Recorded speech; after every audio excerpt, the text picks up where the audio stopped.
नमस्कार किसान भाइयों, स्वागत है आपका एग्रो विथ टेक्निकल में। किसान भाइयों, आज के इस वीडियो में हम बात करने वाले हैं कि आप मिर्च की खेती किस तरह से कर सकते हैं। तो दोस्तों, आज का वीडियो आपके लिए बहुत ही लाभदायी होने वाला है। तो किसान भाई, आप मिर्च की खेती किस तरह से कर सकते हैं, इसमें हमें क्या क्या आवश्यकता होती है, तो इसके बारे में आज हम संपूर्ण जानकारी देने वाले हैं। तो सबसे पहले हम बात कर लेते हैं कि हमारे मिर्च की खेती के लिए कौन सी ज़मीन लाभदायी होती है।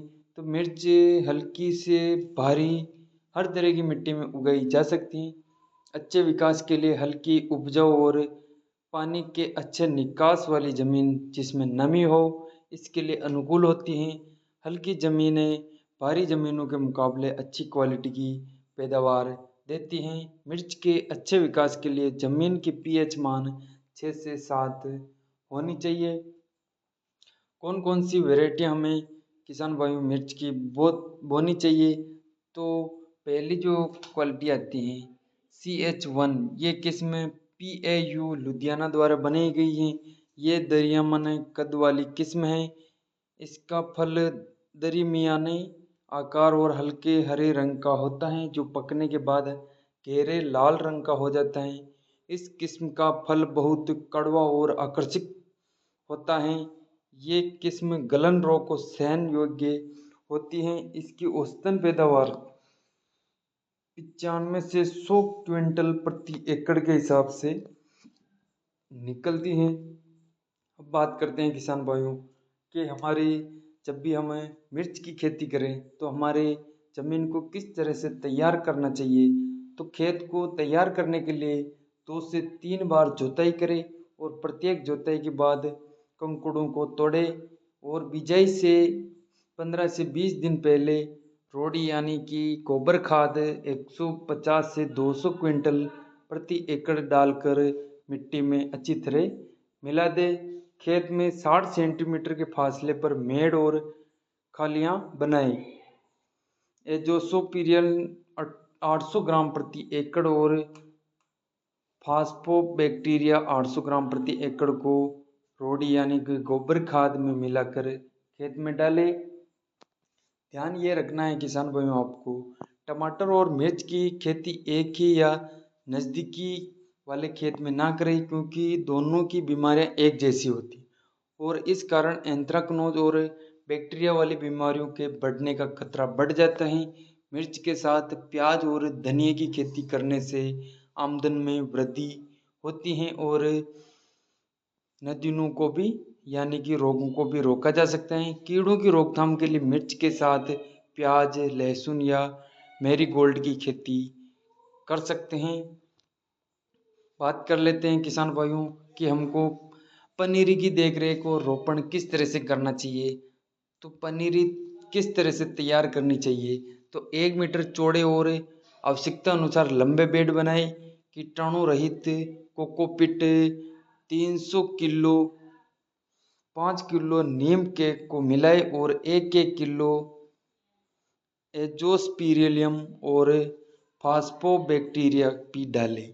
एक ट्रे भरने के लिए लगभग 1.2 किलो कोकोपीट की ज़रूरत होती है। 11,600 नए पौधे तैयार करने के लिए 120 ट्रे की ज़रूरत होती है, जो कि 1 एकड़ के लिए प्रयोग की जाती हैं। उपचार किए हुए बीज ट्रे में एक बीज प्रति सेल बोए। बीज को कोकोपीट से ढक दे और ट्रे एक दूसरे के साथ रखें। बीज अंकुरण तक इन्हें पॉलीथीन से ढक दे। नर्सरी में बीज बीजने के बाद बेडों को 400 मेश नायलॉन जाल या पतले सफ़ेद कपड़े से ढक दे। ये नए पौधों को कीड़े मकोड़ों और बीमारियों के हमले से बचाता है। 6 दिनों के बाद ट्रे में लगे नए पौधों को एक एक करके जाल की छांव के नीचे बेडों में लगाए। बीज अंकुरण तक पानी देने वाले बर्तन की मदद से पानी दे। बिजाई के 18 दिन बाद 19-19-19 की 0.5% यानी कि 5 ग्राम प्रति लीटर की स्प्रे करें। खेत में पनीरी लगाना तो 30 से 40 दिनों के बाद पौधे पनीरी के लिए तैयार हो जाते हैं। पनीरी खेत में लगाने के लिए 6 से 8 सप्ताह पुराने और 15 से 20 सेंटीमीटर वाले कद के पौधे को चुनें। बिजाई किस तरह से करनी चाहिए, किस समय करनी चाहिए? तो नर्सरी लगाने का उचित समय अक्टूबर के आखिरी से मध्य नवंबर तक होता है। नर्सरी को 50% छांव वाले जाल से ढक दे और इर्द गिर्द कीट पतंगे रोकने वाला 40 से 50 मेश नायलॉन का जाल लगाए। पनीरी वाले पौधे 30 से 40 दिनों में आमतौर पर फरवरी मार्च में तैयार हो जाते हैं। बिजाई का कितना फासला रखना चाहिए? तो कतारों का फासला 75 सेंटीमीटर और पौधों का फासला 45 सेंटीमीटर रखना है। बीज की गहराई कितनी रखनी है? तो पनीरी से 1 से 2 सेंटीमीटर गहराई में बोना है। बीज का किस तरह से रख रखाव करना है? तो मिर्च की बिजाई पनीरी लगाकर ही की जाती है। बात कर लेते हैं किसान भाइयों कि इसके बीज की मात्रा कितनी लेनी चाहिए। तो हाइब्रिड किस्मों के लिए बीज की मात्रा 80 से 100 ग्राम काफ़ी होती है और बाकी किस्मों के लिए 200 ग्राम प्रति एकड़ होनी चाहिए। बीज का उपचार किस तरह से करना है? तो फसल को मिट्टी से पैदा होने वाली बीमारियों से बचाने के लिए बीज का उपचार करना बहुत ही जरूरी होता है। बिजाई से पहले बीज को 3 ग्राम थीरम या 2 ग्राम कार्बनडाजिम प्रति किलो बीज से उपचार करें। रासायनिक उपचार के बाद बीज को 5 ग्राम ट्राइकोडर्मा या 10 ग्राम सीडियोमोनास फ्लोरेसेंस प्रति किलो बीज से उपचार करें और छांव में रखें। फिर ये बीज बिजाई के लिए प्रयोग करें। फूलों को पानी देने वाले बर्तन से पानी दें। ऑक्सीक्लोराइड 2.5 ग्राम प्रति लीटर पानी नर्सरी में 15 दिनों के फासले पर डालें। इससे मुरझाना रोग से पौधों को बचाया जा सकता है। फसल को उखेड़ा रोग और रस चूसने वाले कीड़ों से बचाने के लिए बिजाई से पहले जड़ों को 15 मिनट के लिए ट्राइकोडर्मा हर्जिनम यानी कि 20 ग्राम प्रति लीटर और इसके साथ 0.5 ml प्रति लीटर इमिडाक्लोप्रिड में डुबोए। पौधों को तंदुरुस्त रखने के लिए VAM के साथ नाइट्रोजन फिक्सिंग बैक्टीरिया डालें। इस तरह करने से हमें 50% सुपर फास्फेट और 25% नाइट्रोजन बचा सकते हैं।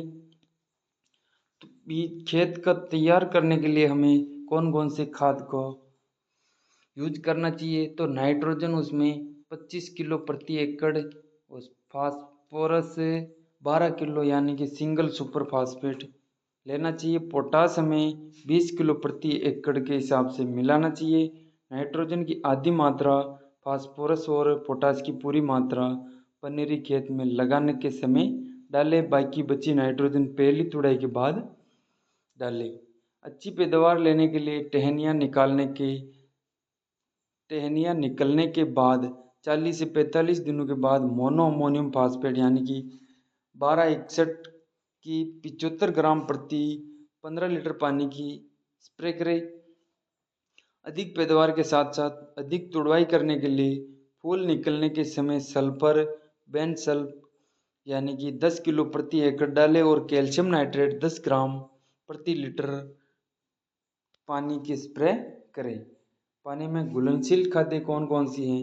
तो पनीरी खेत में लगाने के 10 से 15 दिनों के बाद 19-19-19 जैसे सूक्ष्म तत्व के 2.5 से 3 ग्राम प्रति लीटर पानी की स्प्रे करें।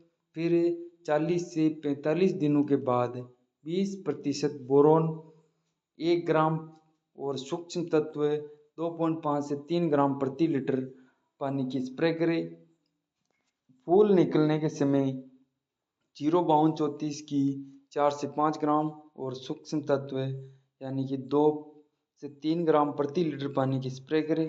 फूल निकलने के समय 05234 की 4 से 5 ग्राम और इसके साथ बोरोन 1 ग्राम प्रति लीटर पानी की स्प्रे करें। फल तैयार होने के समय 13045 की 4 से 5 ग्राम और कैल्शियम नाइट्रेट की 2 से 2.5 ग्राम प्रति लीटर पानी के हिसाब से स्प्रे करें। तो किसान भाई इसमें कौन कौन से खरपतवार नियंत्रण किए जा सकते हैं? तो बिजाई से पहले पेंडामेथिलिन 1 लीटर प्रति एकड़ या फ्लुक्लोरोन 800 ml प्रति एकड़ नदी नाशक के तौर पर डालें। किसान भाई, इस दवा से स्प्रे करने पर हमारे खेत में जो खरपतवार होते हैं वो मर जाते हैं। मिर्च की बिजाई के बाद 30 दिनों बाद एक बार हाथों से गुड़ाई करें। बात कर लेते हैं सिंचाई के बारे में, तो ये फसल अधिक पानी में नहीं उग सकती, इसलिए सिंचाई आवश्यकता अनुसार ही करें।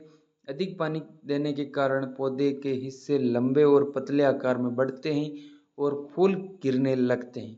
सिंचाई की मात्रा और फासला मिट्टी और मौसम की स्थिति पर निर्भर करता है। यदि पौधा शाम के 4 बजे के करीब मुरझा रहा है तो इससे सिद्ध होता है कि पौधे को सिंचाई की ज़रूरत है।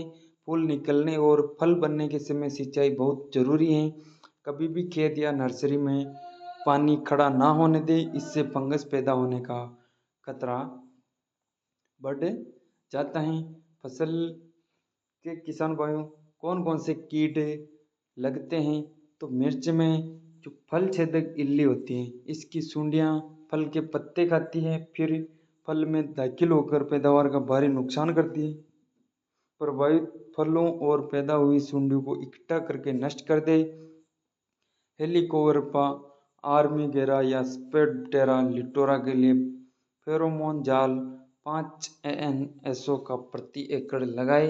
इस कीट को रोकने के लिए जहर की गोलियां, जो कि बरेन 5 किलो, कार्बरिल 500 ग्राम, गुड़ 500 ग्राम और आवश्यकता अनुसार पानी की बनी होती हैं, ये डालें। यदि इसका नुकसान दिखे तो क्लोरोपाइरिफॉस प्लस साइपरमेथ्रिन 30 ml और इसके साथ टिपोल 0.5 ml को 12 लीटर पानी में डालकर पावर स्प्रे से स्प्रे कर सकते हैं।